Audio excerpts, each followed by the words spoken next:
Hello, everyone. Welcome to another DCU Daily. And we are here to talk about many things, many things today. Obviously, we will be getting into the thumbnail that definitely has people interested. Um, but we are also going to be talking about a lot of stuff from the Venice Film Festival, lots of standing ovations that don't matter that we got to talk about. And then, of course, we're going to be talking a little bit of movie talk madness, not exactly a review, although I did see Jaws again today in the theater for the 50th anniversary. So I'll talk a little bit about that, but as well as, Mortal Kombat 2 getting delayed, the Long Walk, interesting premiere in regards to what they're promising for that, as well as the, doubling down on the Luke Cage return rumors for Daredevil Born Again. Obviously, we get into quick hits. We're going to be briefly talking about a David S. Goyer Flash movie that never happened, where he wanted Ryan Reynolds himself to play Wally West. So we'll be talking about that. We're going to be talking about, obviously, the new Peacemaker episode, and its very cautionary warning about the terribleness of bird blindness. So we're going to be getting to that. And then, of course, some Clayface set photos and what Alan Ritchson's role in the DCU is, if any. But let's get into the show after Ryan Gosling tells us we are indeed Knuff. It doesn't seem to matter what I do. Number two. All right, mister, I need to paint my abs on to get nominated. You don't see Robert Downey doing that. You're kidding. You're kidding. I can't open the envelope without the... Warner Brothers is heading back into the Matrix with a new movie in the works. Wonder what other surprises are in store. I want to be Bruce Wayne. I like that. You're gonna love me. There's the shot right there. That. Okay, we don't need to see right there. You look ridiculous. Well, not no more, he don't. What, dude? I can barely understand you. Your accent's insane. What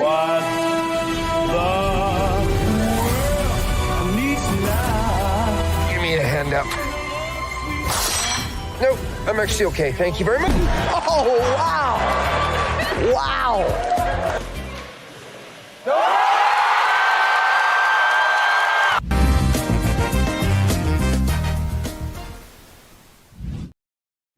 Hello, and welcome back to the show.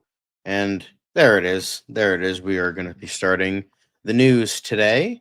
Dan's going to come in a little bit later. He's still working on stuff, but you have me for now. I apologize. But let's welcome into the chat Tony and Elite EZ. Welcome, ladies and gents. Whoever is, not in the chat, that's also good too. Alan, no, that's too good even for Alan. He should be just stick to Reacher and then just stay there. But let's get into the Venice Film Festival, and there was a lot of revealing on certain things, and it's okay. Let's just get into it. So Emma Stone, who is part of the newest Yorgos Lanthimos film Begonia. Believe that's what it's called.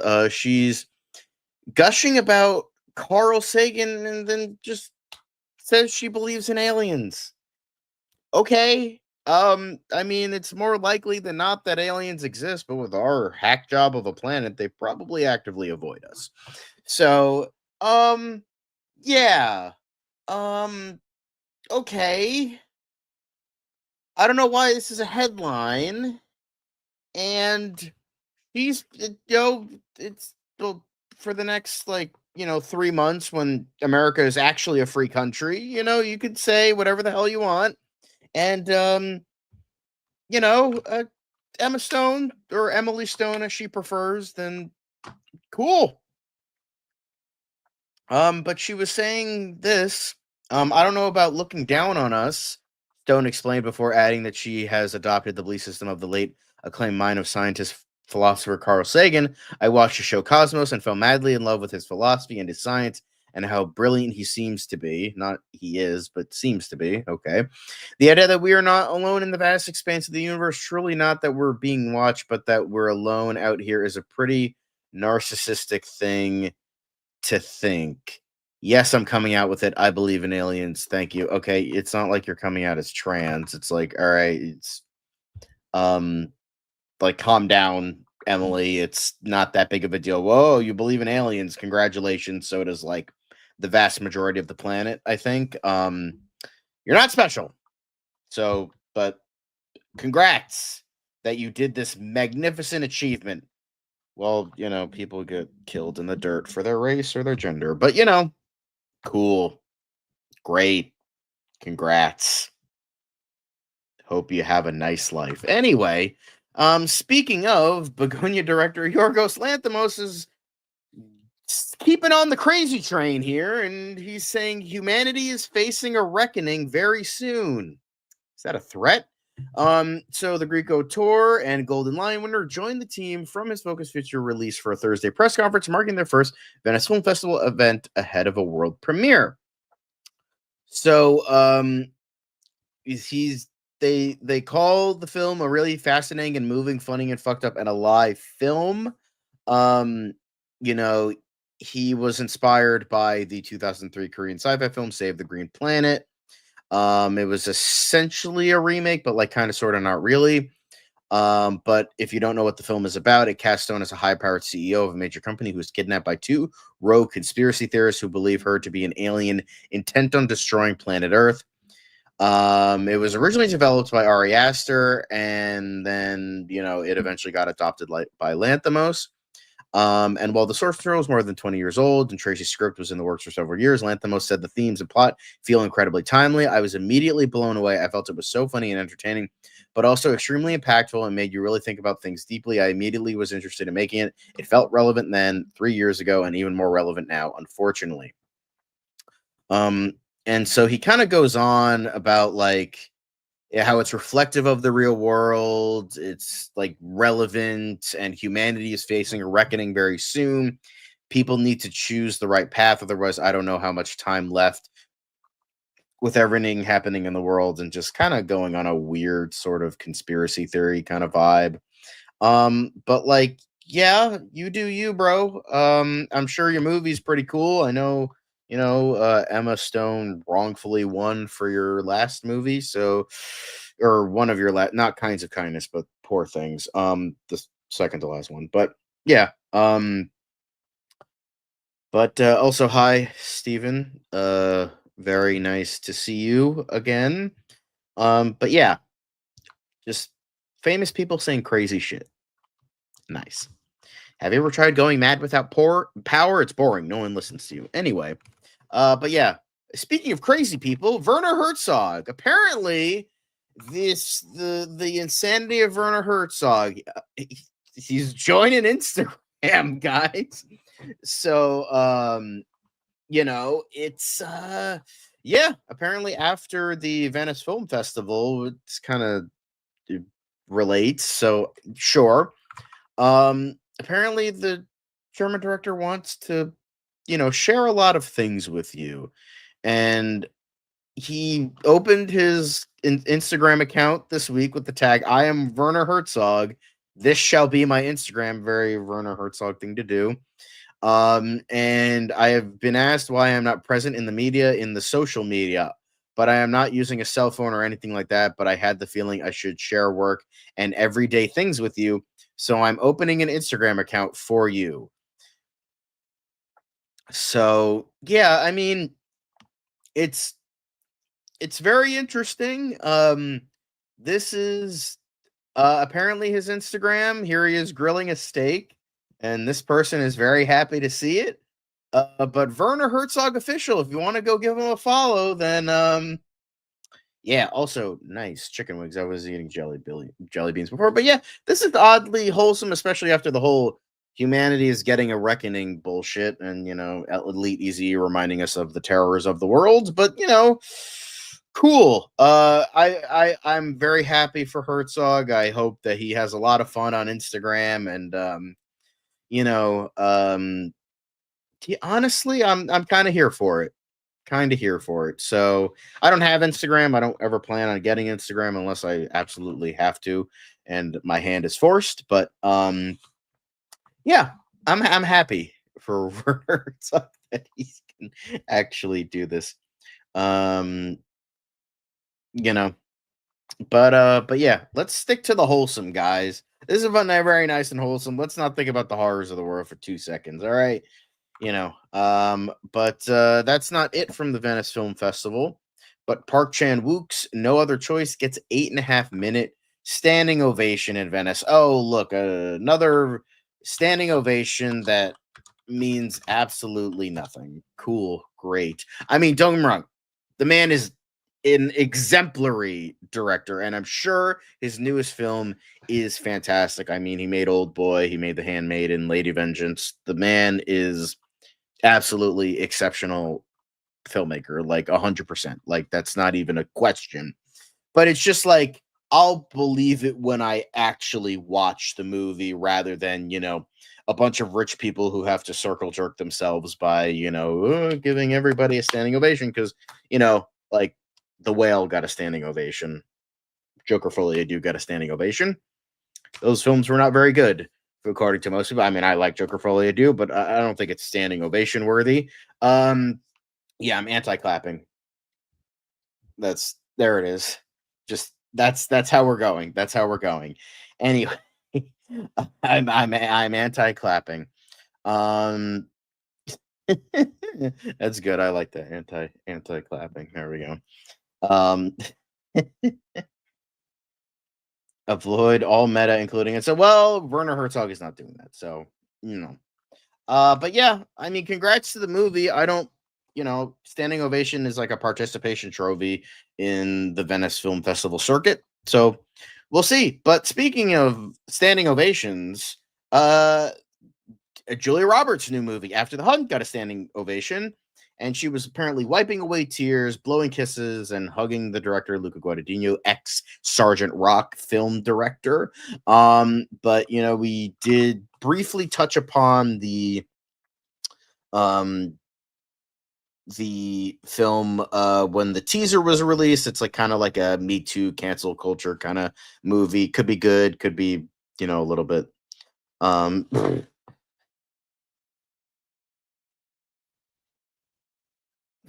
I love that. Hey, I did clap at the end of Jaws, so that's something. But Jaws is worthy of a standing ovation, all right? So that means something. But yeah, is it hot? No more porn talk. Liz isn't here. We're not going to be talking about that today. All right. We're going to move on from that. But yeah, it's just another. It kind of reminds me of the movie The Hunt, which has nothing to do with it, but it's like, it's like the whole thing is like, oh, it's like, did this guy actually do something? Did he not? And like, Julia Roberts is like wrapped up in it. It looks okay, but yeah, kind of boring a little bit. But that's it's whatever. But the next thing we have is this is the actual video of her actually getting a standing ovation. Io Edeberry is also in it. Andrew Garfield. Yeah, look at that fucking suit. Andrew Garfield, that haircut. That's it. No. Pan back to Andrew Garfield. I want to see him. Yeah, go back to him. But yeah, this is Julia Roberts like getting a big old standing ovation. Yeah, oof, there he is. God, that man does not fucking age. Like, Jesus Christ. I swear to God. Luca used he's what I feel like I feel like he made like some great maybe he's just I don't know. Like, I've heard Challengers was great. I heard Queer was pretty good, but obviously we'll see with After the Hunt. I'm not sure. But what is the score? Now I'm curious for what is the score for After the Hunt. I mean, obviously I know Rotten Tomatoes doesn't mean jack shit, but those I think it's safe to say that maybe those maybe that standing ovation really doesn't really mean anything because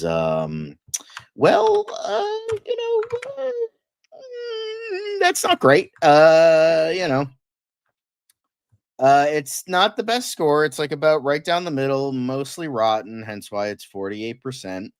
But the Me Too scenario, the movie then constructs and then dismantles, is an orgy, if you'll pardon the term, of glib button pushing. It seems almost implausible that the gifted filmmaker who just gave us the sizzling buoyancy of Challengers and the heady intoxication of Queer could deliver something so dour and airless. So maybe this might be the first major stinker from Luca Guadagnino. I don't know, but we will have to see. But yeah, there it is. I don't think that's happening. Would it be nice? Sure, but I don't think that's happening. But yeah.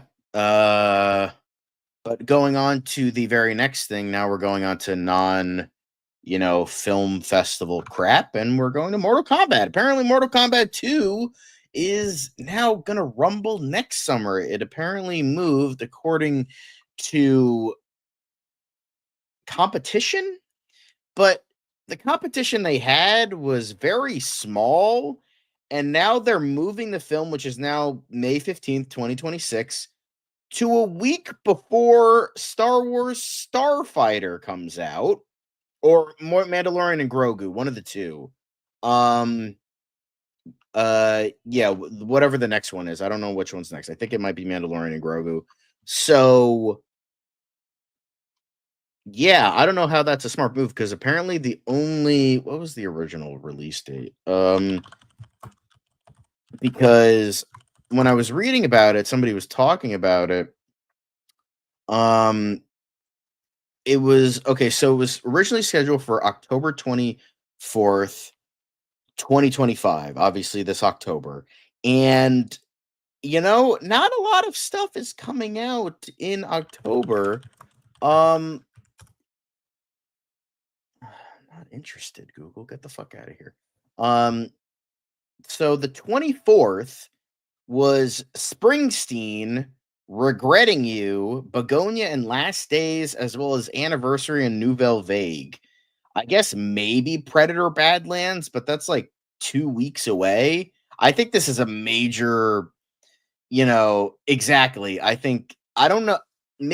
Personally, I think it's getting delayed because they're like still working on like effects or other various things, or like maybe reshoots. I don't know, because the competition thing doesn't sound right to me, because it's like going to be right before a huge year, and it's gonna like I think that's very, very dumb of them. If this is because this thing's gonna get torched if it's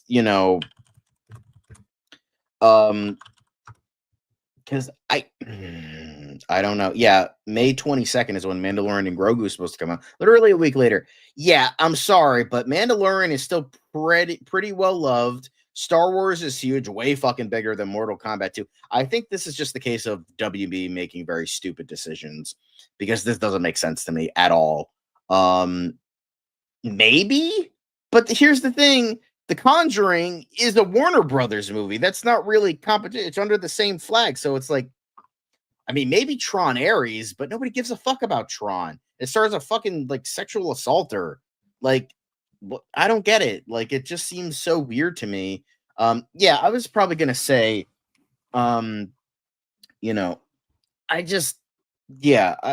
say it's probably the effects or something, because I can't see it's like competition reasons. But hell, that's what they said. That says, oh, competition reasons.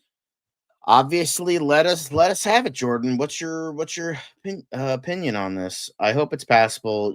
I hope so too. I heard the first one's bad. I haven't seen it, so yeah, I think October was a good time. I think it's just it's because of VFX. I don't think it's because of competition, because that makes no fucking sense. For me, I feel the inconsistency in storytelling from the Mandalorian series is going to hurt Mandalorian and Grogu. That's entirely possible. I mean, Star Wars isn't exactly a high bar right now. However, it's still Star Wars. This is going to be the first Star Wars movie in 7 years at that point. The last one we got was Rise of Skywalker, which was dog shit, but hey, it still made $1 billion. Joker made more, but it still made $1 billion. So it's Star Wars. We're going to see, because it's been nothing but TV shows for right now. So we're going to see if Star Wars can still be profitable. It's entirely right. You could be correct that, how bad season 3 was shot them in the foot. And I've heard that there was a lot of reshoots going on. Like there's 3 bouts of reshoots. Could have been rumor, could have been real. I don't know, but that could be it. But Jordan Vargas was saying, I think they pushed Mortal Kombat release date because their movies are doing so good. They don't want them competing with each other so much. The Conjuring is, yeah, but The Conjuring is a teeny tiny little horror movie like that. What was it made for? Like what, 10, 20 million? Not even. It's, I don't know. It just feels like a little bit so okay. The box, not the box office. The budget was never revealed for Conjuring. So, also hi M8. Very nice to see you. John, a whole bunch of people just feel this is an extension of a TV series and it should be a TV movie instead of putting it out in theaters. But I think they're clamoring for like a movie and they're like trying to course correct. So they're like, let's get Star Wars back on the big screen. So I agree, it should be a TV movie. It should stay on Disney Plus. But they're hankering for a movie, and I think they want to like, what I could also see this as. I could see this as like cushioning the blow because I think they believe in Star Wars Starfighter because Sean Levy just made $1 billion movie for, it's all the wrong reasons why it made $1 billion. It certainly wasn't his fault as to why that movie made $1 billion.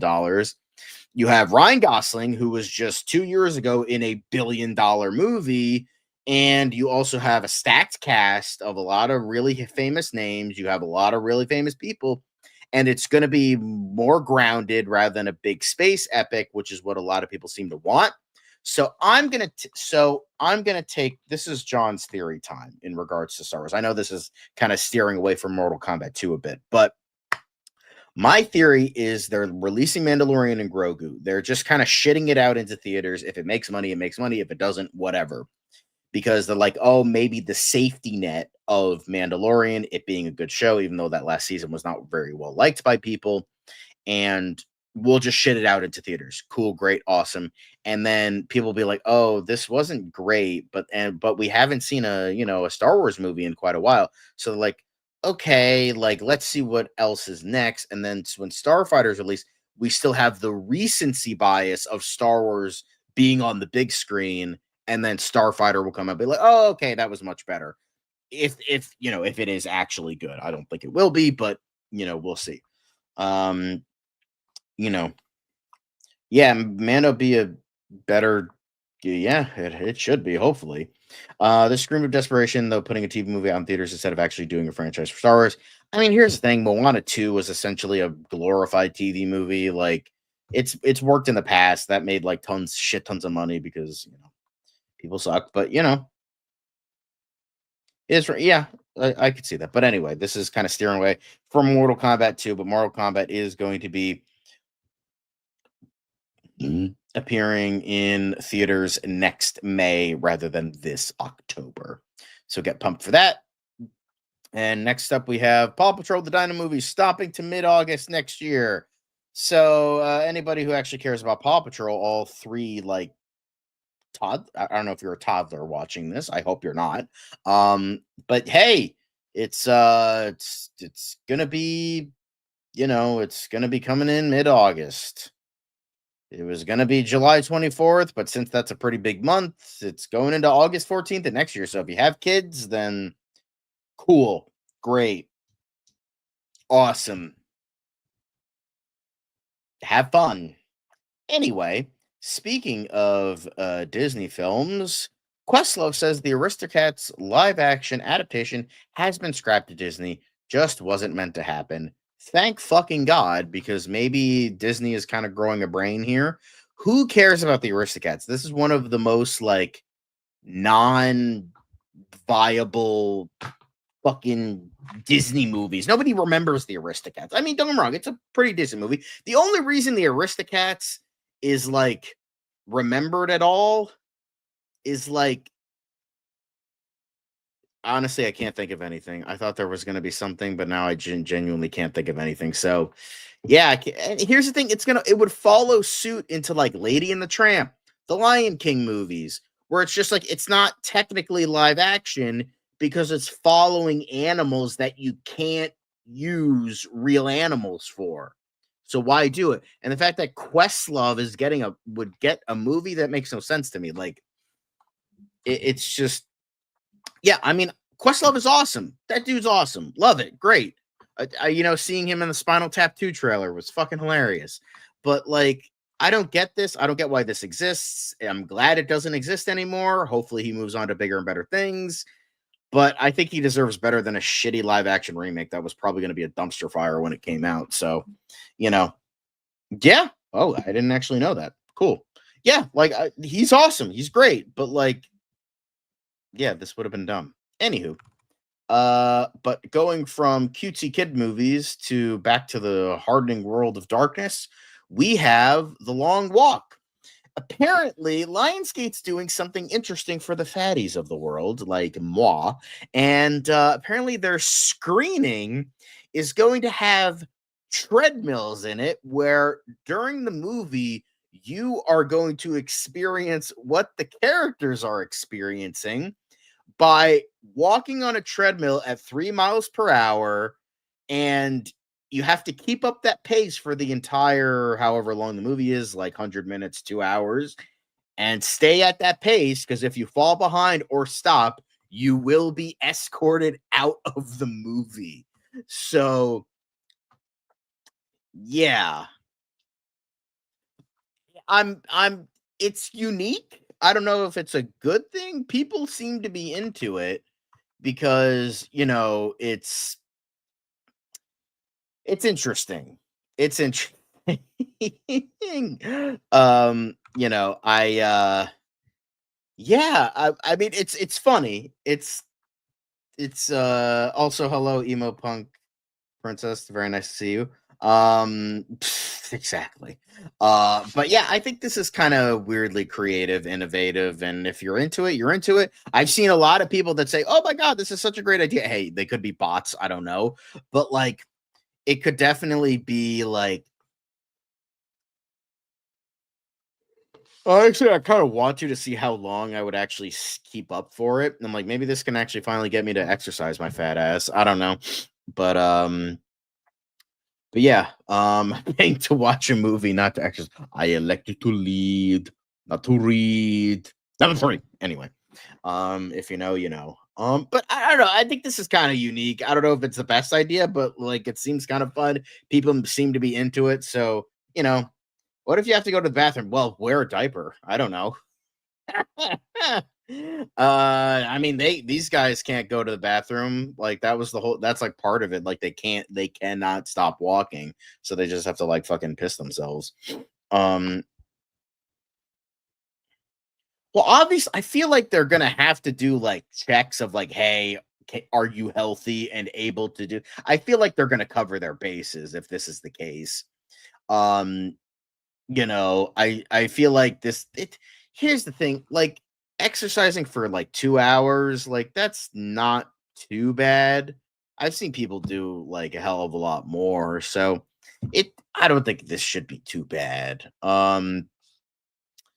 Obviously, if you can't do it anymore, you can stop. Like, okay, you can't finish the movie, cool, you could just go see it again. Like, I don't think that's seems to be the biggest deal, but but it's 108 minutes. That's 1 hour 48 minutes. It's a little bit less than 2 hours. I don't know.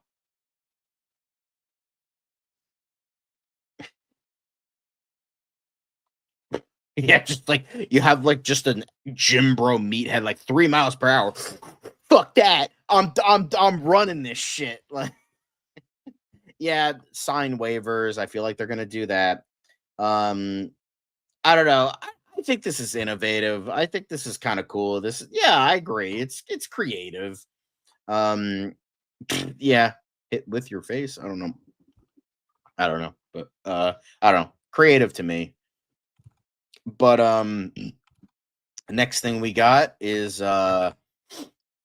box office talk. Apparently, Weapons seems to be gonna be owning Labor Day weekend with 12 million. Summer will end around 3.6 billion, close to even with 2024. But it seems like Weapons is just gonna still kill it, and it's gonna claim its third #1 weekend with a 4-day of $12 to $13 million, and sending its running stateside cum to 135 million, which is going to be, topping the original Conjuring, its sequel, and The Nun, and, all of that. So obviously that being a fucking huge success, and that being a cultural phenomenon for a bit, that's going to be the highest grossing horror movie they had. But we'll see. But I recently saw Jaws, and that's got to have a 4-day of about 10 million. Caught Stealing is going to run at about 8 to 9 million. Very small film, even though it had fucking trailers for every goddamn movie. It's still not going to get a ton. Freakier Friday, The Roses are all going to be around that time. But with this, the first Monday in May until Thursday before Labor Day is about $3.568 billion, even with last year. However, this Labor Day weekend will come up lighter than last year's 4-day take of 110.2, with an estimated 75 million, which kind of makes sense. Like, there was nothing really huge in August that would make like a really big box office like 110. So I feel like that makes sense. What are your guys' thoughts on this? Is this kind of adding to the idea of like nobody's seeing the movies anymore?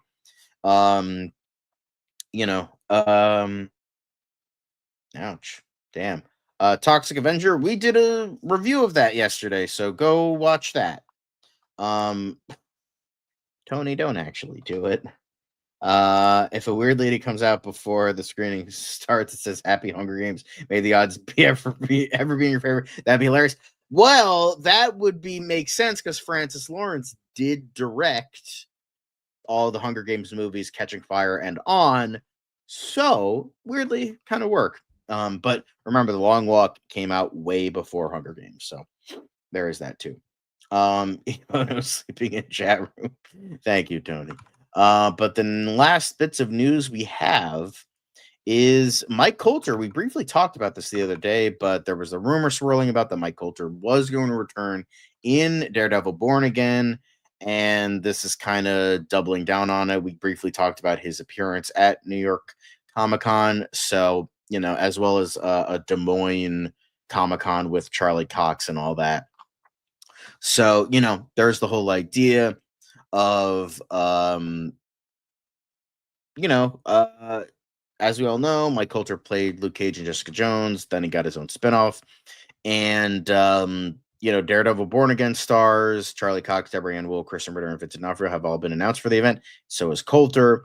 So it seems like that's going to be the case, but obviously we don't know.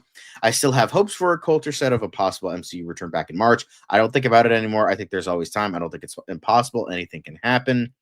I would love to explore it if they found some story, some way, somewhere to take it. I'm happy that Charlie Cox and those are getting it rebooted, but I don't have any idea if Luke Cage is getting rebooted. I'm not holding anything back. And, I think it's the right move. They should have never tried to reboot it. No, I don't know what that was about. I'm like, well, yeah, duh, it was not broke, so don't fix it. So, we got it. Like Hell's Kitchen, they're coming back together for New York Comic-Con this October.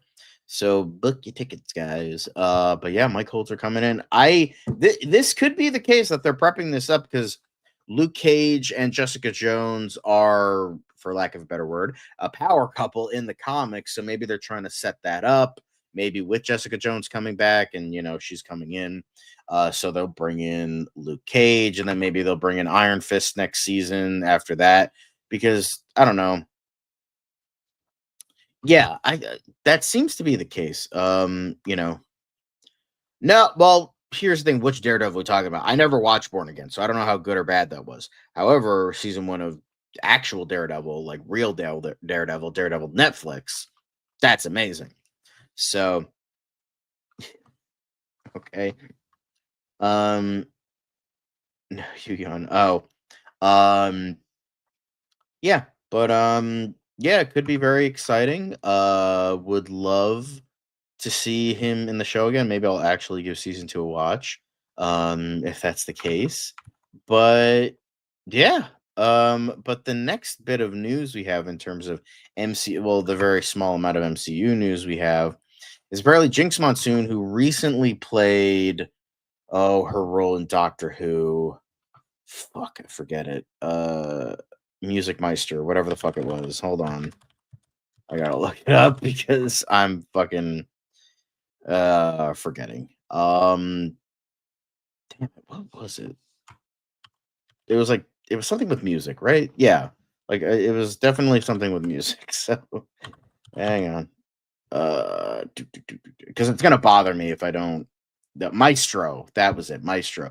I liked that character. That was a good character. But Jinx Monsoon, she was talking about how Mystique in the MCU, since she plays a shapeshifter and doesn't really technically have a gender, it would make sense for a trans person to take on the role. And apparently, according to her,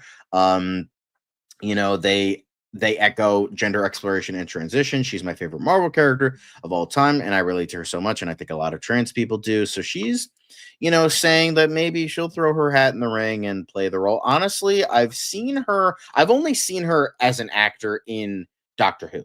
So, and she played this very like insane kind of like out there character, which is not like Mystique at all.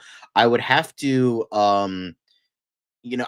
like see more from her as an actress, but I think I think that honestly, here's the thing in regards to this. X-Men has always been one of the most progressive things in comics outside of everything. Like, I mean, everything about comics is, but like the most with this.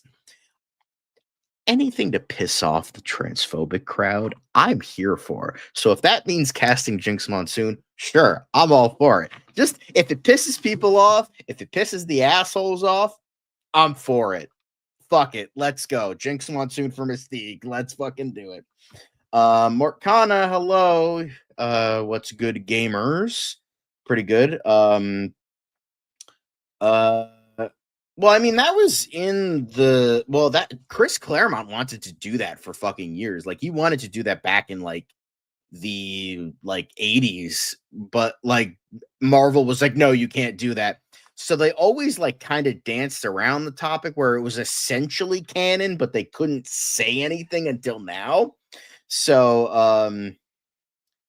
aren't Mystique and Agatha married, or Agatha? I don't think it's Agatha. Maybe.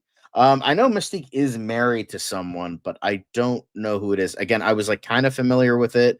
Yeah, I mean, I feel it was kind of ridiculous how it was an event because like Mystique is a bad guy. So I don't know. That was like kind of weird.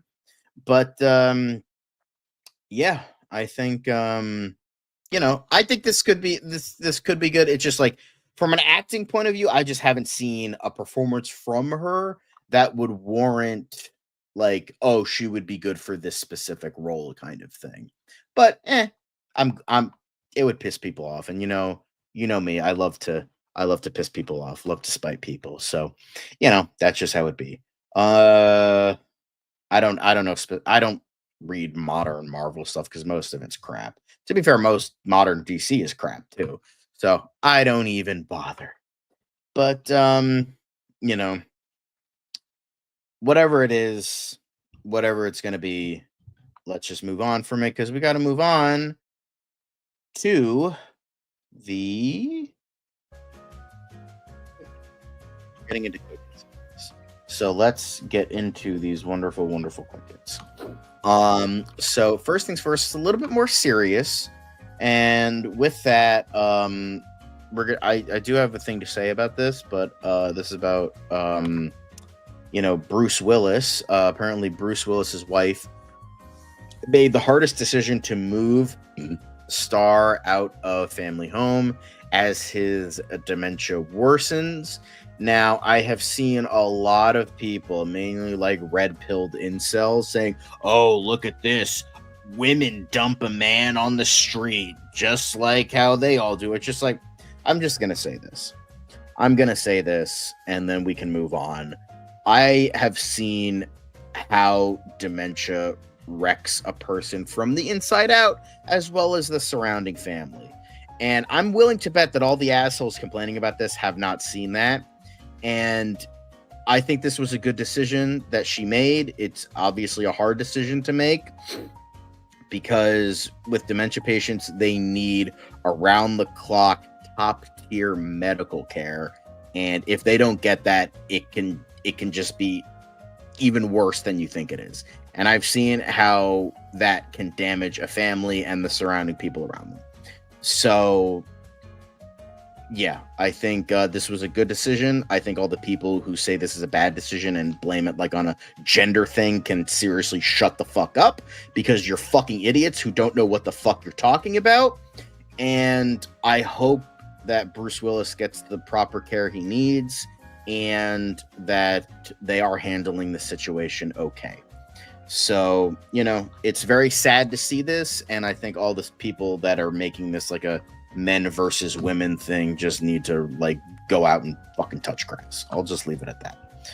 But next thing we have something brighter, but it's apparently James Gunn. This was from a week or two ago, but James Gunn was approached for a DCU Plastic Man role by Rainn Wilson, of all people. But apparently Rainn Wilson pitched to James Gunn like, hey, I want to play Plastic Man.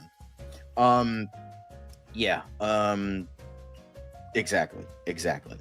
But Rainn Wilson expressed interest to play the Plastic Man. And I don't agree. I think Rainn Wilson is a little bit too old, and I don't think his level of humor fits for the character. Like, he's better as like a dry, sarcastic character like Dwight. I think that's his best role, and I think he works better as like sort of a drier sense of humor than the overly goofy Plastic Man. I don't know. Yeah, Rainn Wilson would be a very extremely poor casting choice, and I don't think James Gunn should consider it, even though he did work with Rainn Wilson on Super. It's very poor casting choice. I don't like this at all. The man, he's almost 60. Like, get someone younger. Like Hal Jordan can work as like someone who's like almost 60, but like Bill Hader, Ben Schwartz. For me, Jerry Trainer, perfect Plastic Man. But maybe we can do a Fancast Friday. Dan, write that down. Write down Plastic Man. We'll do that for a future Fancast Friday. But we'll see. I just don't think that. Yes, indeed. Shut up, crime. But yeah, I think this is a weird casting, and I don't think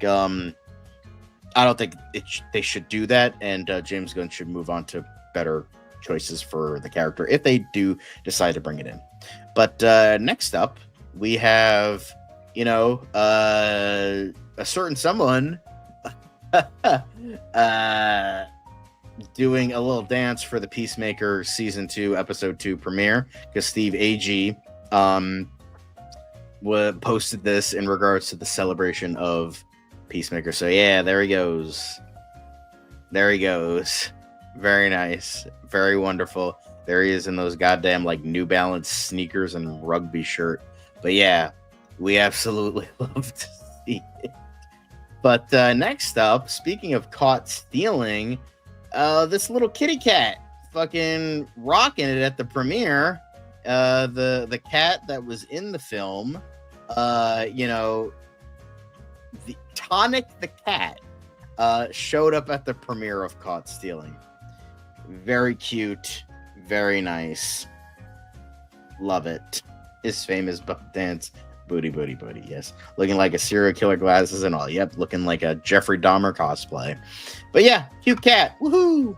Anyway, too bad Ron isn't watching, because Rogers, the media player in Canada, to bundle Netflix, Disney Plus, and Apple TV Plus in Canada. So, yeah, they're essentially doing cable, but with streaming services, as we all know.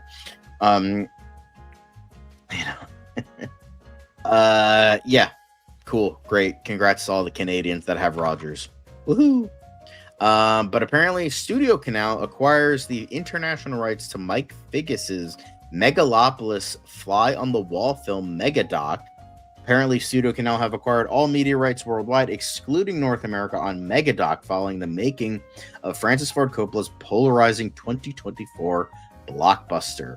So yeah, if you live internationally and you're interested in this documentary, good for you. Woohoo! Next up, apparently Eva Mendes joins Star Wars Starfighter cast in a surprising role, which kind of makes sense because she is married to Ryan Gosling. So yeah.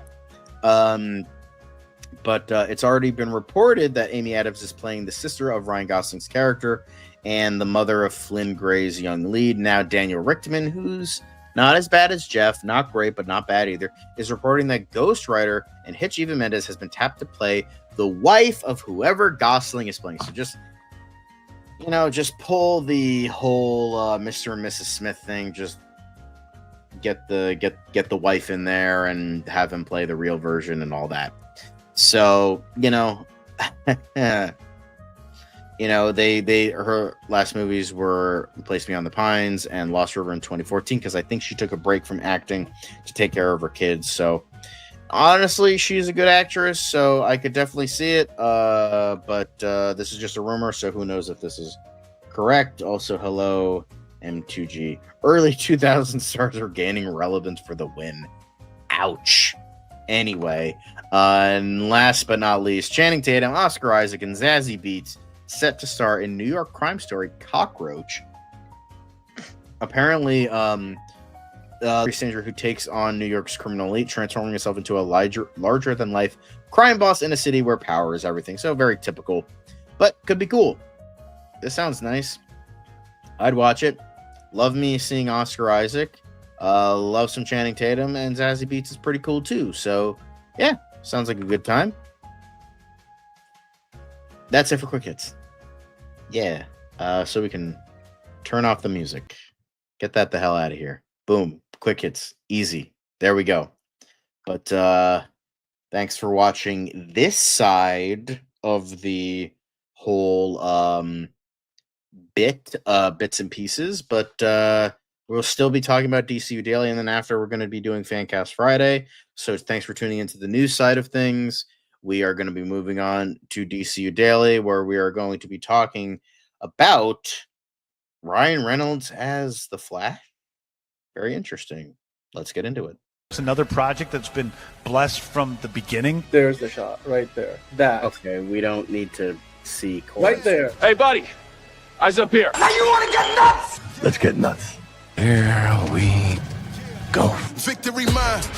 Ask me how am I doing? I'm telling you, really, I'm doing sublime. I never wait in the stewardess line. I just go do it. I'm moving my time. Really had nothing to do with it. How am I moving? I'm moving like you want to shine. Follow my lead. Don't listen to lies. I had to put me all in the line. That's why I know that victory's mine. I prefer Jared Leto. Hunka hunka.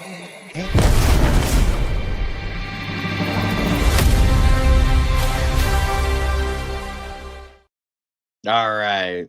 Hello, everybody. Welcome to DCU Daily. I'm your host, John. Here we are. We're here. We're queer. Get used to it. Lovely to see all the peoples in the chats and whatever. So, but yeah, we are going to be talking a whole bunch of DC news, but the first thing we're apparently going to be talking about is I was actually aware of this for many years because I do a lot of stuff for my channel, but for all of you that don't know, we did almost get a Ryan Reynolds starring Flash movie written and directed by David S. Goyer. So way back when people were on the 2000 superhero high of superhero stuff, like not actually appearing like superhero stuff and all that. So, yeah, for all of you that didn't know, that David S. Goyer wrote and directed a Flash movie, but in 2005, while doing press for the Amityville Horror, Hollywood funny man Ryan Reynolds spoke to a reporter about a rumor circulating in town, a rumor that, if true, would change the trajectory of Reynolds' career and arguably would have seen Deadpool movies never get made or the Green Lantern movie by that stake. With one quote from the actor, Reynolds created a parallel universe in that quote, "I am the Flash." So Ryan Reynolds did almost actually happen. That he could have been Wally West's The Flash, because this was at the time. This was before Barry Allen came back. Barry Allen was like dead for 20 years, so he was not the reigning Flash. We would have gotten a Wally West Flash movie. So after Goyer was successful with Batman Begins, co-writing that, writing the story, try not to jizz your pants, Dan. We are, the WB was like, all right, dude, you're clearly doing this. They offered him 2 movies. It was Green Lantern and The Flash, and David S. Goyer was like, give me The Flash. I want The Flash. I don't know if Goyer wrote any Flash comic books, but he really wanted this. And after he was part of, many hits, they were like, yeah, let's give it to him. So he wanted to try again after, Blade Trinity was a huge fail. Goyer had a vision for the story and told the studio that his Flash movie would follow the younger, clumsier, less experienced Wally West Flash. And Goyer naming Reynolds for Raleigh, we're going to use Wally West. I'd love to have. Now, it wouldn't have been totally official that Ryan Reynolds played the character. I think he just wanted him. I don't think he was ever cast, but he's like, I'd love to have Ryan Reynolds play Wally West. So obviously Barry Allen is the more known one ever since his resurgence back in 2009 when Jeff Johns brought him back in The Flash Rebirth. So, Goyer tells the studio about his idea and they order the script, and the script is out there. I have it.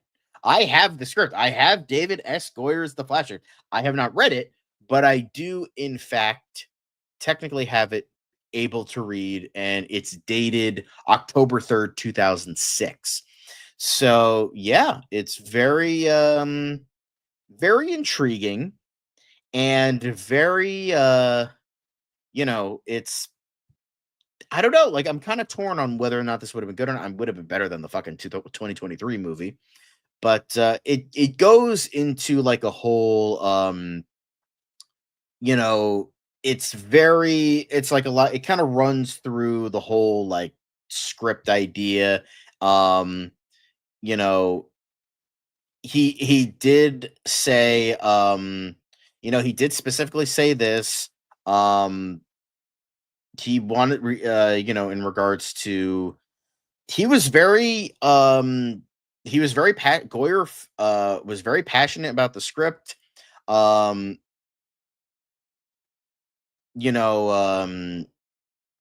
Essentially what happened was with Warner Brothers is they wanted a Barry Allen movie. They did not want a Wally West movie, because Warner Brothers read the first act, which focused more on Barry, and they liked it. They read Act 2, where, Wally is acting like Wally, which was kind of Ryan Reynolds at the time, and they didn't like it.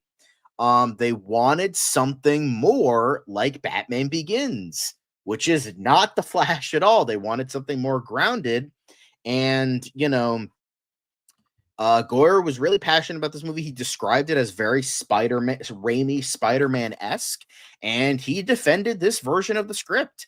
And he took many meetings with WB, and he wanted it to get made. In the 2005 interview I mentioned, he did say, "I am the Flash."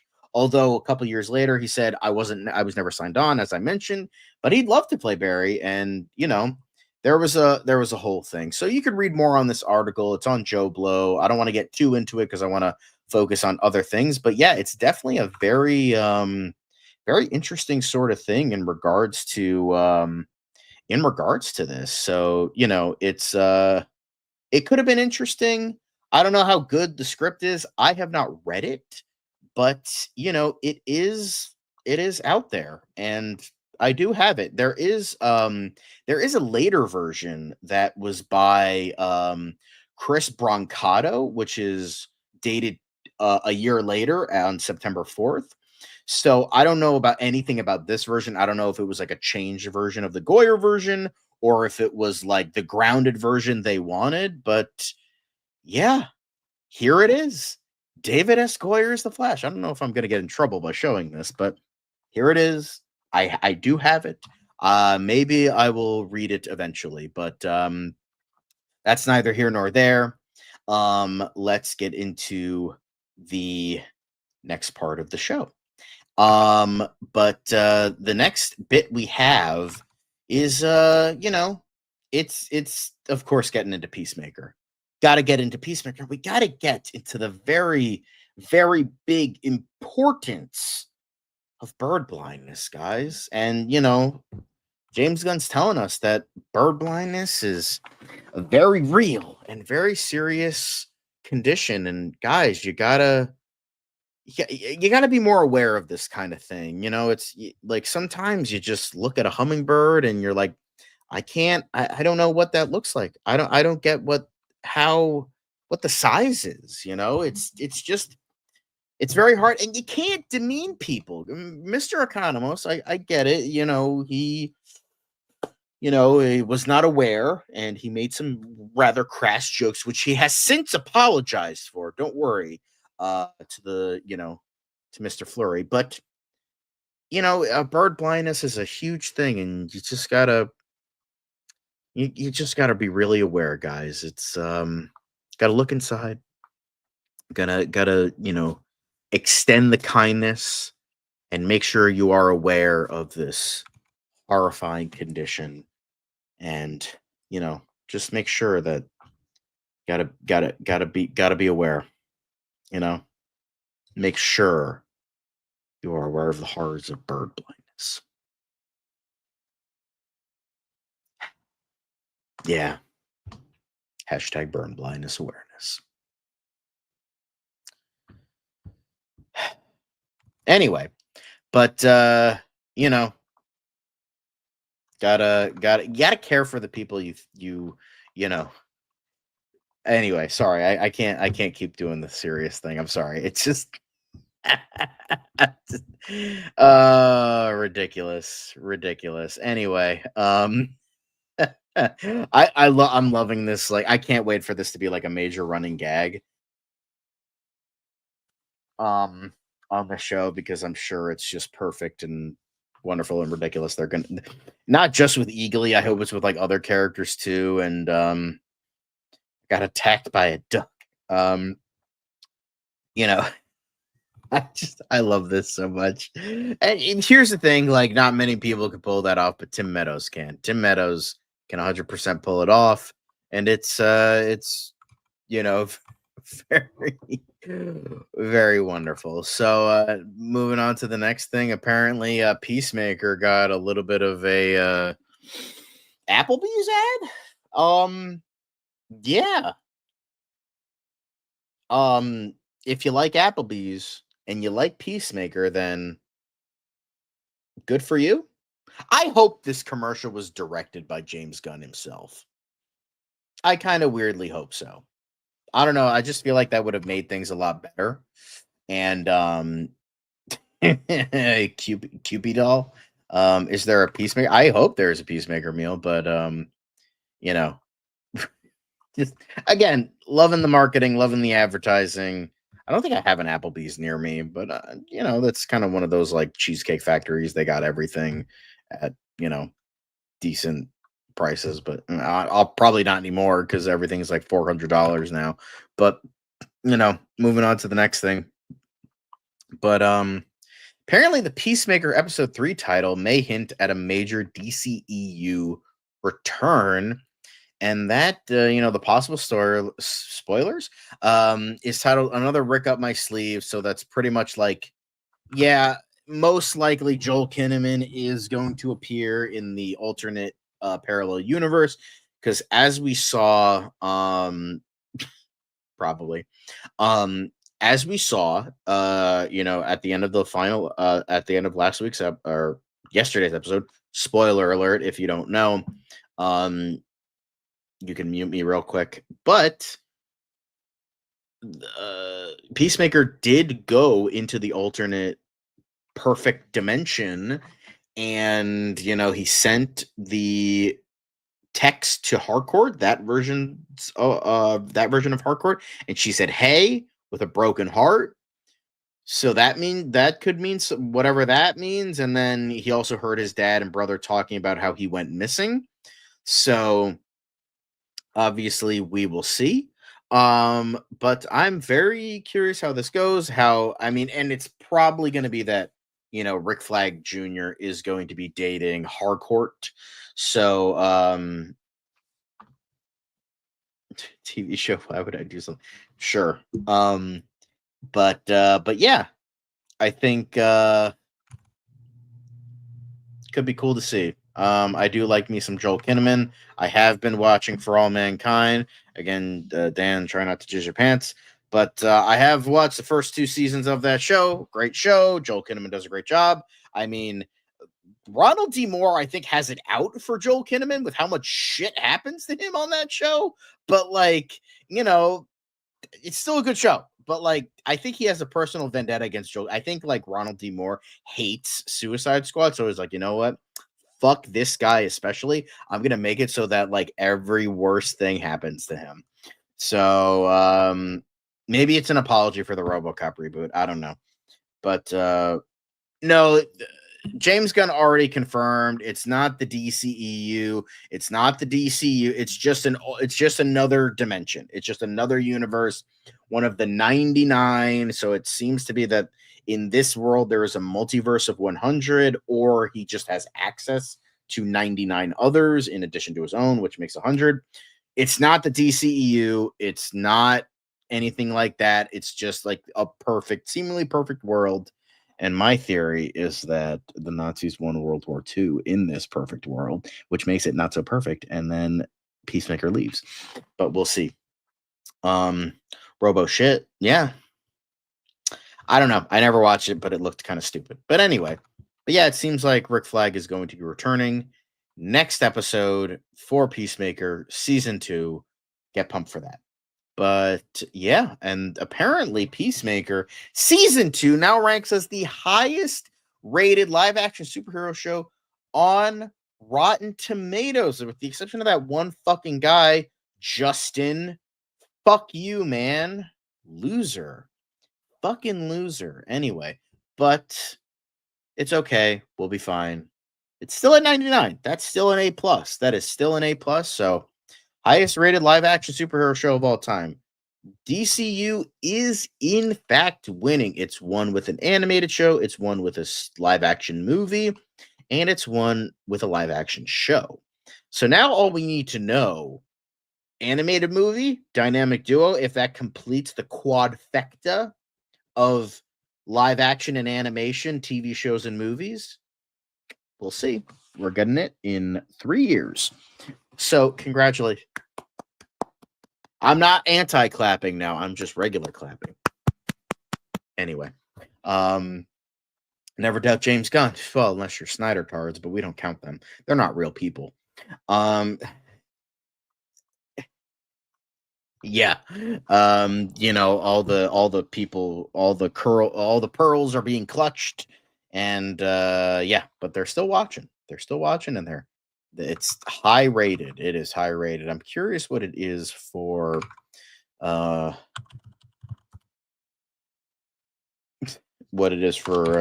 audience score. Even though I know Rotten Tomatoes doesn't matter, and we'll see, but I'm happy. Well, the first season has, a 96%, but the audience score is a little bit lower. It's at 78%. But it's except for that one fucking guy. God damn it, that one guy just really had to fucking shit in the pot. Just who was? Yeah, it was Justin Clark, right? That fucking loser. Where is he? Hang on, I can't see. Where is it? Come on, I know you're here, motherfucker. Where are you? God damn it. I know your rotten review is in here. Where the hell are you? Come on. There he is. Justin Clark from Slant. I don't even fucking know who you are. Get out of here. Delete your... No, I'm just kidding. Obviously, if he doesn't like it, whatever. It's fine. I'm just joking around. Calm down. Gunn needs to direct a script or radio and audio. I mean, he has the podcast. He has the Peacemaker podcast. I'm almost caught up. I'm almost done with the first episode of season 2. Now I just need to watch the second episode of season 2. Find him so I can give him a back break. I'm sure you hooted from your favorite super about Supergirl. Yeah. Oh God, what's going on with Supergirl? Jesus fucking Christ. What the fuck did Jeff say? What the fuck did that goddamn cocksucking fucking loser say?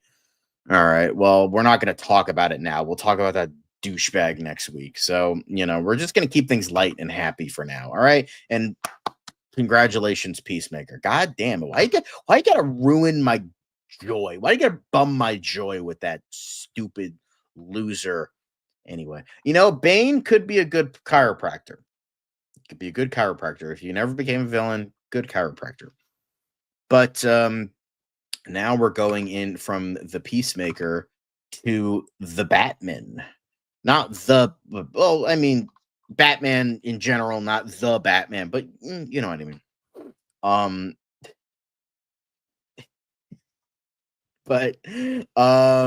So, apparently Christian Bale had this to say. After Christian Bale learned that Ben Affleck would replace him as Batman, he stared into nothing for about half an hour. So when I heard there was someone else doing it, there was a moment where I just stopped and stared into nothing for half an hour. Despite still feeling a strong connection to the character and wanting to continue playing him, Bale eventually came to terms with the change. He later emailed Affleck to share insights and advice from his own experience portraying the iconic role. But that's got to be very interesting, just Christian Bale, because he did say he would only come back if Chris Nolan was doing it, which is fair. Very attached to his director. He's going to stand by his director. Got to stand by your director. Anyway, but I think that's very, solemn with it. But it was a bunch of time later and he's probably too old now. So, I mean, to be fair, I wouldn't mind seeing Christian Bale again, but obviously it's got to be like an Elseworld story type of thing. Staring slowly into madness, loathing, self-loathing. Can't miss that again. Oh, hey, okay. Speak, devil, and he shall appear. Hi. No, I'm here. I thought this was a fun. Oh, hi, hello. This was a fun story to jump in on, because it was, when you read the first couple of slides, it sort of baits you, because it's the whole idea of, as it was more it has more to do with Christian Bale self-reflecting on his time as Batman than it is to do with the idea that Ben Affleck could have been a good or bad Batman. I'm going with wild hair today. Anyway, cool. I like it. This was fun. This was out of nowhere. He stared into the distance for an hour, into nothing for half an hour. I think he was just man, Ben Affleck. All right, that's a choice. I know. I think it had more to do with just him reflecting on the idea. He wanted the guy from Reindeer Games fucking replaced me. Okay. I'm just kidding. This is I just decided not to brush my hair today. Honestly, I like it's more chillaxed. It's more chillaxed. I like every once in a while. Yeah, so every once in a while, it's maybe twice a year. So don't get used to it, is what you're saying. Don't get used to it. All right. Yeah. Well, we're happy you're here, because now we're going to get into more Batman stuff. As you always say, the house that Batman built, DC Comics. But the co-writer, Mattson Tomlin, I think that's his name. Co-writer is confident long-awaited sequel can top what came before. Well, yeah, of course. You're going to say that. You're not going to say, oh, man, the script we delivered that took fucking 5 years to make. Yeah, that's going to suck, guys. What else are you going to say? Of course, you're going to be it's going to be better. It's going to be bigger. It's going to be greater. Of course you're going to say that. You can't. I mean, it's what else? Exactly. I agree with you 100%. That's. But yeah, the only worthwhile reason to make a sequel to anything because there's a story burning to be told that you believe can top what came before, the writer said in response to a fan on X. Gunn only recently got a chance to read the script, after being busy with Superman, and he said it's great. Boom, there we go. Easy. And of course, the CEO of DC Studios ain't gonna say, man, this script that took half a decade to write, yeah, it sucks. Literally. Of course, they're not gonna say it. Like, I guess they wouldn't say anything at all if it did suck. But like, to be fair, there is the whole idea of James gonna be like, okay, we gotta, I'm only greenlighting a script unless it's great, and he says it's great, so it's getting greenlit. It's not getting canceled. So, what? Okay. But yeah.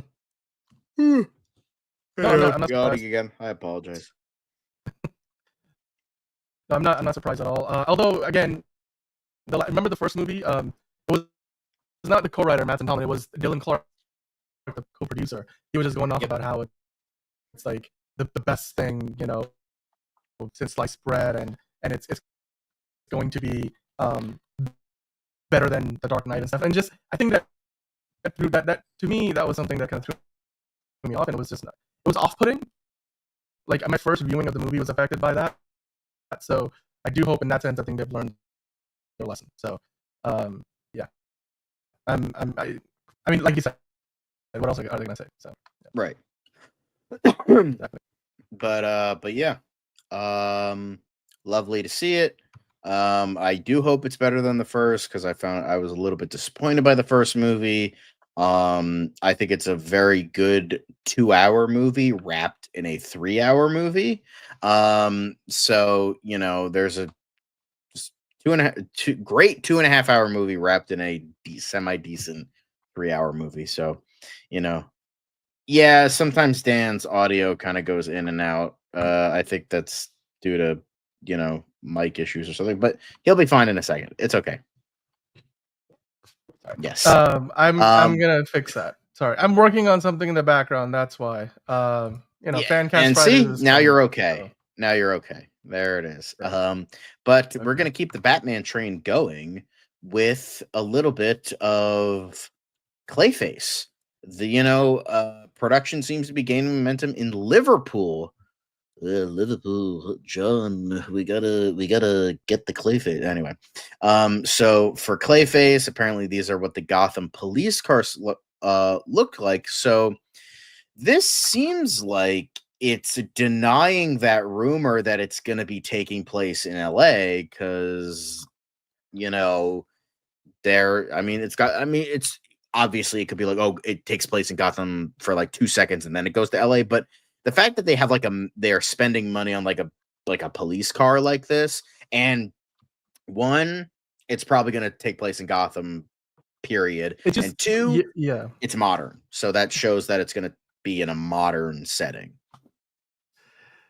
Yeah, I would say if you, I think there's a couple of different looks that we get. There's actually one. With one of the articles, we'll keep going here, which kind of shows the side-by-side look between the version of Gotham PD that we see in The Batman versus what we are seeing here, like side-by-side compared. Like you can see Gotham News here looks different. I think it's actually, if you go to the next link from here, I think it's here it is. Oh, is this it? Yeah, there we go. That's the one. Yes, that's the one. So you see the comparison, right? The Batman on the right and what's going to be the DC on the left. You can see that the badge looks different. It also, Eyewitness News, GC1 Eyewitness News, which feels a little more realistic. Well, we have Eyewitness News in the US. It's like a brand for many local stations. The News Gotham News one. Yeah, it's that right there, I think, is as obvious as anything. So this is definitely not the universe of the Batman, not the Batman Epic Crime Saga. Right. Being drunk and high are two different things. Because drunk is you're kind of like it's a downward thing, and high is obviously upward. Hence why high and not high. Yes, hence the word high. It's like that you don't want to mix your uppers and downers. They tell you that. Yes, that could result in problems. But yeah, police blimps. I don't know, man. Well, if they were to do police blimps, though, I don't think we're gonna get those practical. So also we see here that we don't see. Oh wait, we don't see anything down here. Oh wait, hang on. That's interesting. We can't really see the license plate, what like the specifics are with down here. Maybe it's just it looks that blurry, but maybe it's AI. Hopefully it's not, but I wouldn't. Well, the thing is, usually these images are up-res by AI because there's being shot from so far away. So I think That's that the fair. further you zoom in, the less accurate the detail will be, because the AI upscaling is gonna look weird at the smaller scales. Like it's only Right. estimating what's gonna be there. It's like a oil painting at that point, you know. So there you go. Yeah. Right. But here's another car, like a flame kind of like junky classic car kind of thing going on. And then we have, this is, as you were saying, this is like the Batman kind of car, very different. The logos are different, all that stuff. So yeah, and then you could kind of see a video right here of all the cars that are going to be utilized. You see like the Cadillacs and the vans and all that. So I was that's gonna say definitely that interesting. muscle car looks similar to the Batman's. Well, it's not his version. Yeah, it Obviously, has it's not. It's flames on nothing it. like. Yes, it's like a poor man's version of what Pattinson uses. Right. The red triangle. Yeah, the blimps would be a nice touch. Again, though, I don't think you're not gonna see blimps like on the ground, right? They're just add that CGI. That's what I would say. Yeah, hot rod Yeah. flames. That's what we were talking about. Anyway, Yeah. It's cool though. I'm excited. Yeah, same here. Looking good. It's the closest we'll get to Batman, because Andy Muschietti keeps fucking dicking around, and apparently the writer of Batman Brave and the Bold can't seem to figure out a Batman movie. So this is the best we'll get for a while, which I'm cool with, because Mike Flanagan, the GOAT, James Watkins, can be good when given the right material. So, here we are. But we're gonna be kind of going into Batman, kind of, sort of, a little bit with my least favorite fan casting of the character that everyone wants to see, because everyone has a terrible opinion except me. That Alan Ritchson apparently confirmed meeting with James Gunn, whether or not he'll This was play the Batman. interesting. Yeah. Okay. So this is like our main story of the day. Obviously, Fridays are for Fancast Fridays, and we're gonna do Fancast Friday after this. So be sure to tune in for that.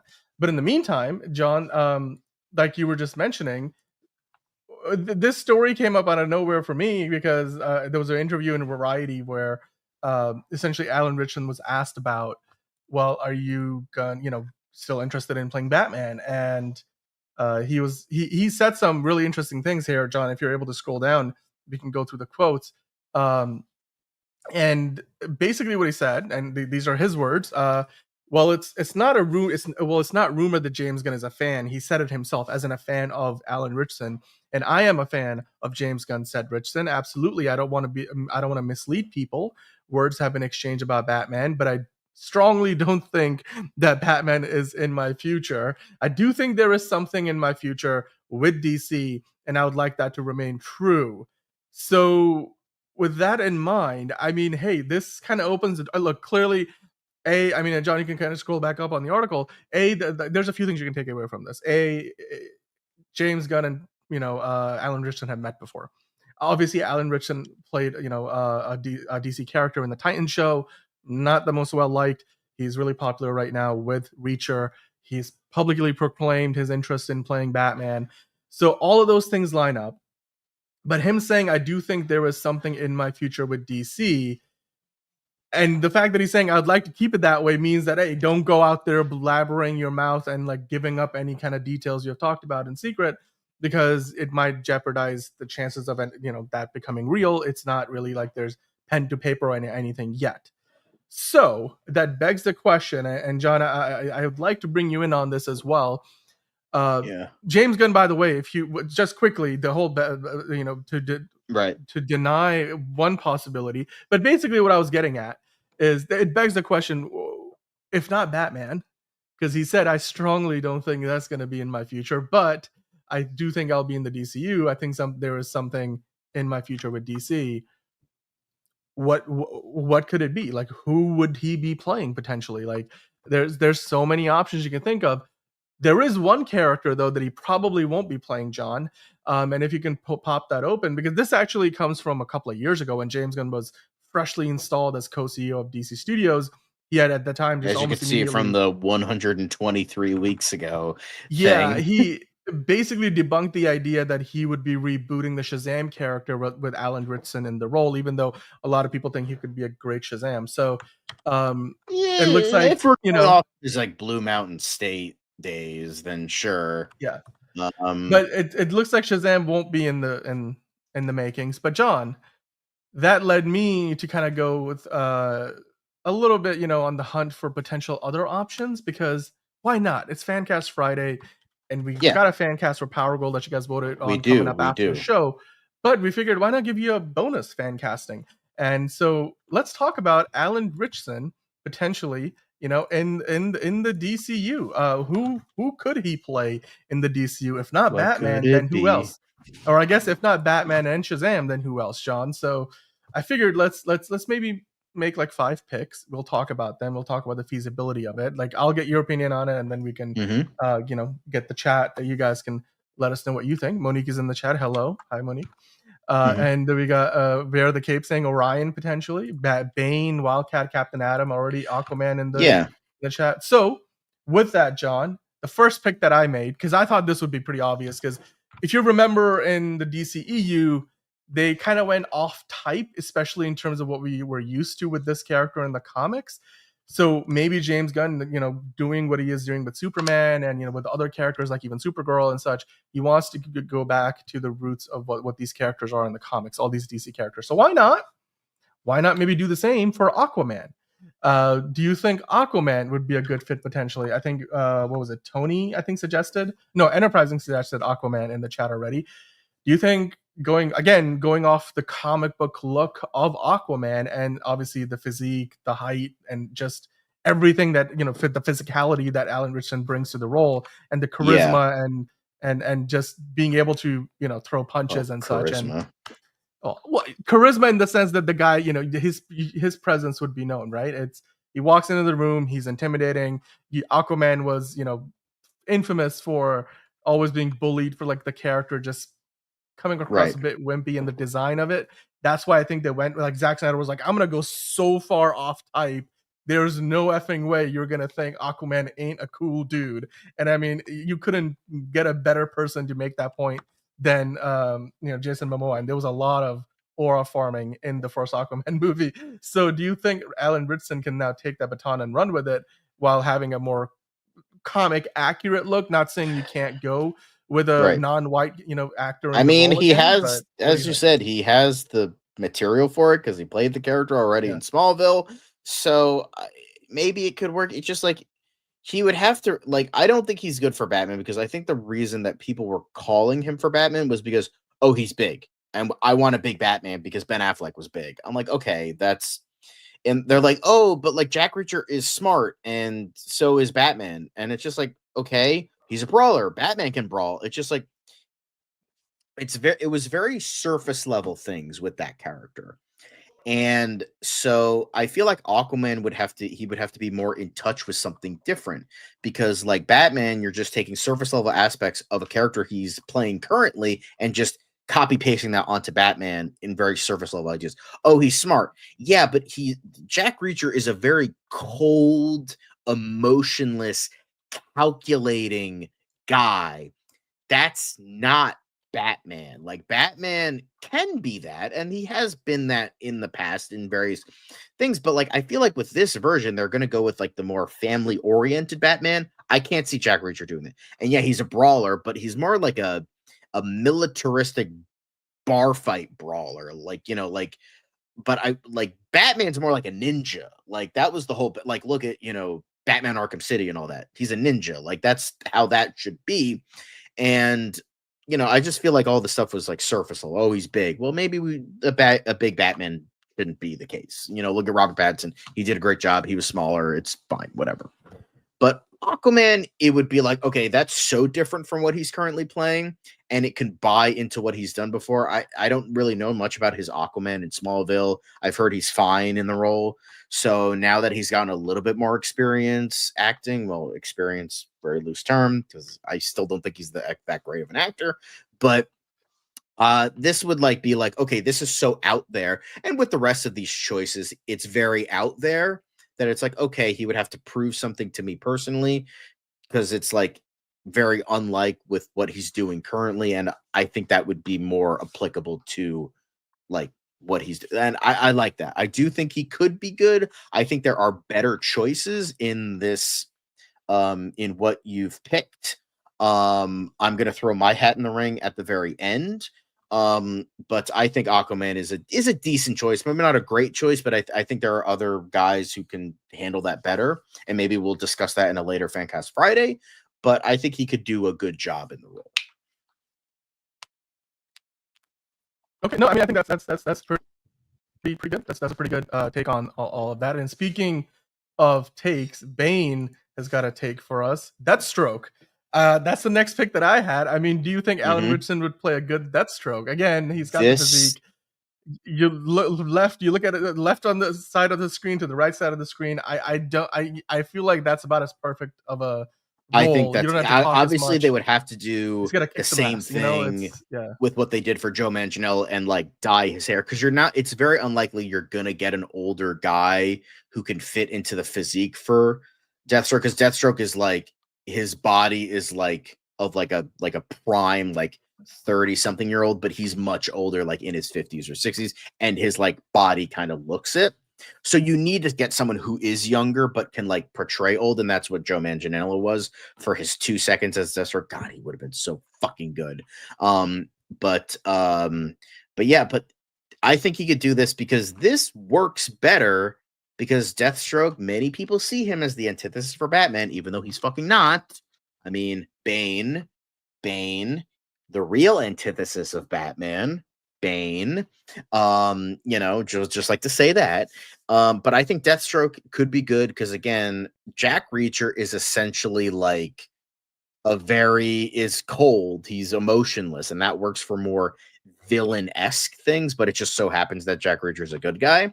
But like he's like kind of he's like an anti-hero one step away from being a villain if he wasn't such like a do-gooder character. But like Deathstroke would be like, hey, what if Jack Reacher worked for like terrorists rather than the military? I feel like that's essentially what it would be, and I think that could work. I think he would be a very good Deathstroke. He could be big, like Deathstroke being big is definitely works for that character. So I think we have pretty much every live action Deathstroke we've gotten, no matter how little or how bad the thing they were in was, because Manu Bennett was excellent. S.I. Morales show was garbage. He was great. Joe Manganiello appeared for 5 seconds, but for what little time we saw of him, great. I still would like to see Joe Manganiello as Deathstroke because I think that's deserving. I don't think James Gunn is going to cast him, but I think Alan Ritchson could be the next best thing. Yeah, exactly. I mean, look, yeah, Manu Bennett was a great Deathstroke in the shows. Alan could either play Jonah Hex, Commander Steel, Hourman, Wildcat, or Nemesis. Anthony, those are all good picks. Unfortunately, none of those are ones in the list that I had here. But John maybe has something else to add there. However, John, Hawkman. If you think about Hawk, we have a Hawk Girl, and we need a Hawkman, and we've already had one in the DCEU. But maybe again, you're going with somebody who's got the physique for it. And James Gunn is great at being able to take somebody with limited talent, work with them, hide their weaknesses, and then enhance their strengths, and then over time make them a better actor, like with John Cena in Hans. And they can. I mean, James Gunn could probably do that with Alan Ritchson. And so, what about Hawkman? I'm not saying this Hawkman and the Hawk Girl that Isabella Merced is playing are gonna have that storyline that they have in the comics. With there's no romance to be had there, but I hope not. But you could still do a Hawkman. I mean, it would be going in a different direction again from what the DCEU did. But what do you think about the idea of a Hawkman? Maybe a JSA version of Hawkman? No, I don't think he would be good for that role. Because I think he needs to you need to get a really good actor for this. And I feel like I don't know what they're gonna do for Hawkman. Why? In this But world. okay, so here's the thing. I think here's the thing. Okay. It's the whole thing. He does start out as an Egyptian guy. I think you should get an Egyptian actor. Importantly, I know that's like being very specific, but and there are Black Egyptians, so like Aldous Hodge did work for that. And I feel like he needs to be very charismatic, and he needs to be like old man in a young man's body kind of thing. Like you need to get like someone who's like kind of the Doctor-esque, because like, and I'm not just saying that as Doctor Who fan. Oh, get Matt Smith for the role. I'm not saying that at all. I'm not saying that at all. I'm saying you need to get someone who's like, this guy's clearly lived thousands of years and he sounds like it but doesn't look it. That's not Alan Ritchson to me. I don't think Alan Ritchson can play, like a Deathstroke character. He can play, maybe Aquaman. Hawkman, I feel like he would be about out of his depth there. I don't think Hawkman would work personally. And you're already being like, Kendra Saunders is a Hispanic version of that character, and maybe I would say try to get an Egyptian for the role. I think that would be that would be cool to see. Okay. I don't know if Rami Malek would do a very different version of the character. Green Arrow. I don't know if he could play Oliver Queen, but hey, you know what? The next pick that I have is Bane. Speaking of Bane in the chat, do you think Alan Ritchson could play? I think you could play a really menacing Bane. He's probably 4 times the size of Tom Hardy as is, and he's got enough of an acting ability. I mean, I think Tom Hardy was given quite the task to play the most iconic Bane, which he did. But what do you think about him as potentially the next Bane in the DCU? I feel like this is beyond what he can do as an actor, because Bane, I feel like if you get Alan Ritchson for that role, he's gonna become like a henchman, like he was in Batman and Robin, like just generic guy in a luchador mask beating people up. That's who I could see for Alan Ritchson, and I think Bane is a better character than that. I think even though Chris Nolan took a lot of liberties because that's his iteration, that was his vision. I still like, they essentially got the essence of the character. That, like, for instance, Colin Farrell's Penguin. He doesn't look like the character, but they got the essence of the character there. That they made that character work. And on top of the fact he is Hispanic in the comics, I would prefer to get a Hispanic actor. So, I think he's specifically Cuban. But obviously you could, I would say, like, maybe have him for the body and like get like a good Hispanic actor for the voice, kind of like doing like a Darth Vader situation. I've mentioned this in the past. Because I mean, there have been lighter skinned Hispanic people, so like they could probably get away with it, but they might see it as culturally insensitive, so not do that. And I don't think Alan Ritchson would be into that, because the last time he was a mocap for a character, it didn't end well, and I don't think he would want to do that again. So, let's say I would say a no to this one as well, but that's just me. But what does Bane will break you say? What do they say? I'm curious what they have to say, because, they've been in the chat for a bit. He is the ultimate be all and end all, because Bane will break you. So. Sorry, I was just saying we're gonna wait for the response. I don't know if they say anything. So you don't think? I think Alan Ritchson can act just fine. So you don't think he can, like Chris Evans, Captain America? So you don't think he can act? So Bane will break you seems to think Alan Ritchson's not good looking enough for the role of Bane. I think you're being facetious, but all right. Interesting. Anthony agrees with you, John. All right. Comic book accurate Bane would be CGI enhanced anyway. Well, this is the thing. I don't think you need to really enhance Alan Ritchson's physique. He's already there. So there were Deathstroke rumors movie, allegedly, but it's not gone anywhere. It's not officially been addressed, and I think it's one of those things that we're probably working on, but we have no official update. So it might have just died on a vine, or if it's still ongoing, there's no public statement about that movie from James Gunn or Peter Safran or anybody else for that matter. So, but okay, John. Then comes probably more of a left field character, but this is on the thumbnail. Azrael. Other than Israel, other than the religious connotations, I mean, he did sort of take over for Batman at one point in the comics. Speaking of Bane will break you, that's that is where that's where that comes from. So Yep, exactly. That's the sort of which they adapted for the Dark Knight Rises in a lot of ways. But what do you think, John? Do you think Israel could This be a is a good fit? very out there choice. I'm similar to Aquaman. I'm on the fence because I'm like, could he do it? Maybe. It's just like you gotta really sell the character because here's the thing. A lot of people, normies, say that Moon Knight is Marvel's Batman. That's not the case. Azrael is DC's Moon Knight because essentially the characters are almost like they are scarily similar. Both have mental health issues, both are tied to a religious order, both are both have gotten their power stripped away, and both are associated with like a higher power. Um, so Azrael is actually strikingly similar to Moon Knight in a lot of ways. So I feel like you got to get a character who can like really be on the cusp of hero and villain. And I'm not saying hero and anti-hero. I'm saying hero and villain because that's why, Bruce Wayne came back because Azrael went fucking crazy as Batman, with all those goddamn pouches. Man, the 90s love their pouches. But could I see it? Maybe, but he would have to very much convince me that he could play this kind of. Because the thing is, Moon Knight. Say what you will about the show. Some people loved it, some people hate it. But like getting Oscar Isaac, that was Kino-based fucking casting right there.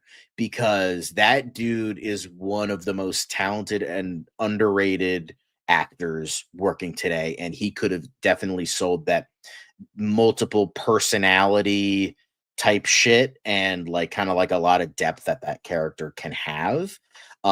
So I think that works. I don't know if Alan Ritchson can do that, but maybe. Yeah, I think I just gonna say I think for me the biggest concern with this would be you haven't introduced the real Batman yet.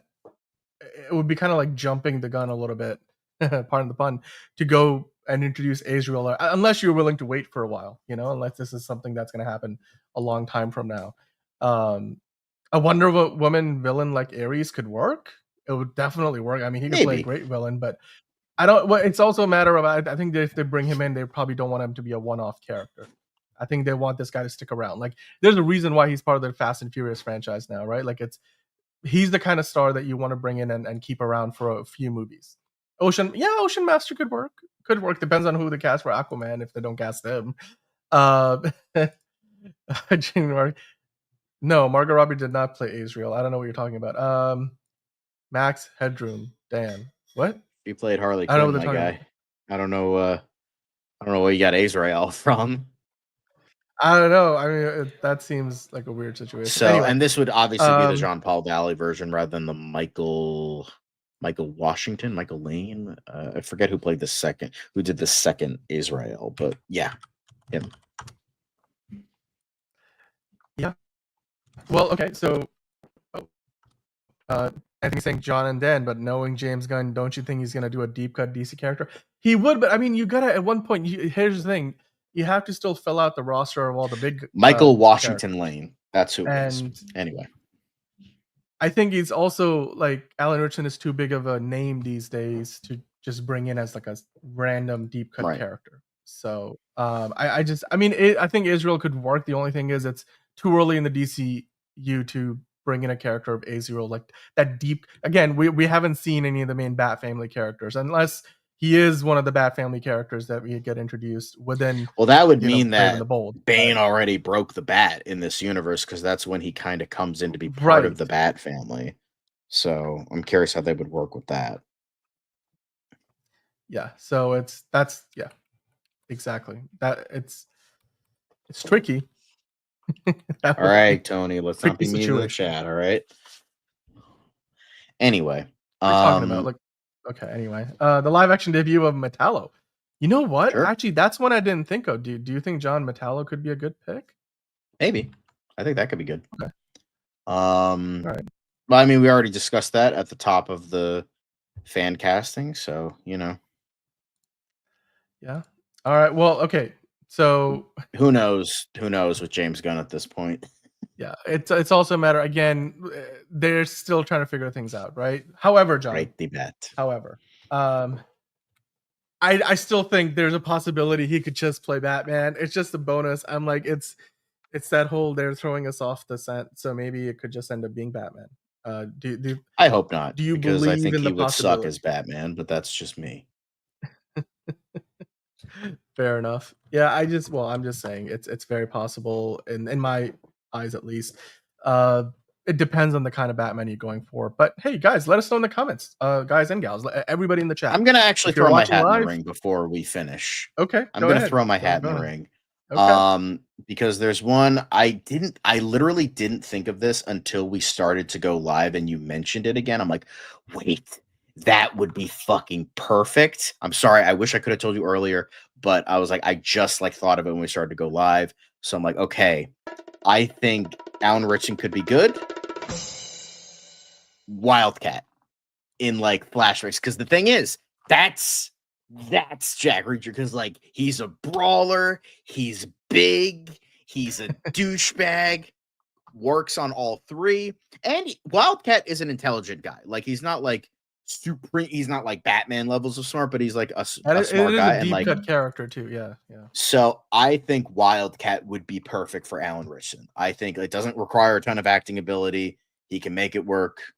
I know. Yeah, that's why I was gonna put that out, and I'm like, yes, Enterprising did say it. So yes, I think Wildcat would be perfect. And I saw that. I didn't want to say anything while you said it, because I'm like, I'm doing that. So yeah, Sportsmaster could be good. But yes, I saw them he, Enterprising, me. Great minds think alike. So Wildcat is a Golden Age character. But he was I think he was part of the JSA for a little bit. He's essentially just a normal guy who put on a black onesie and is like, I'm gonna fight crime, and then he did, and that's what makes Wildcat fucking awesome. He's a boxer, not a wrestler. He's a boxer. By the way, just want to say, twice as many people are watching right now, then hit the like button. If you're enjoying the show, please do hit that like. We appreciate it. Yes, he's a super helps us out a lot. One click for you. Gives us a huge he was one of the many that trained Batman. Okay. He also he did train. He was in Arrow for a hot sec. He showed up as Wildcat for 2 seconds, and then he immediately got yeeted, and then he was never heard from again. But yes, he trained Black because he's one of the Anthony was fighters in the DC universe. So Yeah, Anthony also was mentioning. We talked about Hawkman. A few other, he mentioned Wildcat, and a few other. Anthony, you want to send us those? Oh, he said Hourman, Nemesis, Jonah Hex, Commander Steel. I could see him as a Triumph as well if they introduced that weird character. Not Captain Triumph. Triumph is a different character. He was the Lost Justice League member. What they did with him was stupid, but if they redo his backstory, I think they can make that work. I think you mean Wildcat, but yeah, he trained a lot of heroes. Black Cat is Marvel, but yeah, I saw people agreeing with me about Wildcat. So, yes, he was. So future Fancast Friday, maybe. I think Alan Ritchson could be a good Captain Atom because he's a very stoic kind of character, and I think that fits. But Wildcat would be awesome, also for Alan Ritchson. But yeah. Yeah. All right. Well, I mean, Captain Atom we talked about as well. So there you go. I don't know if you talked about it in detail, but maybe Dr. Manhattan. Well, again, yeah, he's got the physiques for it, so he could do Dr. Manhattan easily. But hey, with that, I think John, that brings us to a close on DCU Daily. But we're not done. So, like I said, make sure to hit that like button on the way out if you're enjoying the show. Of course, hit subscribe if you're new and hit the notification bell so you know when we go live. Because of course, in a few minutes from now. We'll have a new event up on the channel on YouTube, and then we'll be live with Fancast Friday. John, I don't know if you have the poll, but I believe it ended in a tie. So Wally West and Power Girl both came in with 38% of the vote. So we have decided that we're going to give you Power Girl today because, Power Girl's been on the poll for a few weeks now and ended up losing out twice. Wally West, we will do next week. So we're going to... have 2 weeks worth of topics picked out because you guys had a tie, and we can't be here for another 2 hours doing both of them in the same show. So we'll do Power Girl coming up next, and so stick around. And on the channel, you'll see an event pop up in a bit. But in the meantime, guys, oh, do you have the poll? There down? it is. There we go. Sorry, There it was taking a while. It's all good. So There we 38% go. of the vote, Power Girl tied with Wally West. Adam Driver and the DCU came in a distant second for 21% of the vote, but the next Doctor Who with 4%. So really didn't stand a chance there. But hey, you know what? We will be doing that in a few minutes from now. Give us a good 15 minutes. Go take a bathroom break and Go take a poop, whatever you need to do. Get your drinks refreshed, and we'll then come back on and do a fan cast Friday. It's the weekend, and we're gonna be here with you for a little while longer. But until then, John, you know what James Gunn likes to say: don't forget to look up. It's another project that's been blessed from the beginning. There's the shot right there. That okay. We don't need to see right there. Hey, buddy, eyes up here. Now you want to get nuts? Let's get nuts. Here we go. Victory mine. Ask me how am I doing? I'm telling you, really, I'm doing sublime. I never wait in a stewardess line. I just go do it. I'm moving my time. Really had nothing to do with it. How am I moving? I'm moving like you wanna shine. Follow my lead. Don't listen to lies. I had to put me all on the line. That's why I know that victory's mine. I prefer Jared Leto. Hunka hunka.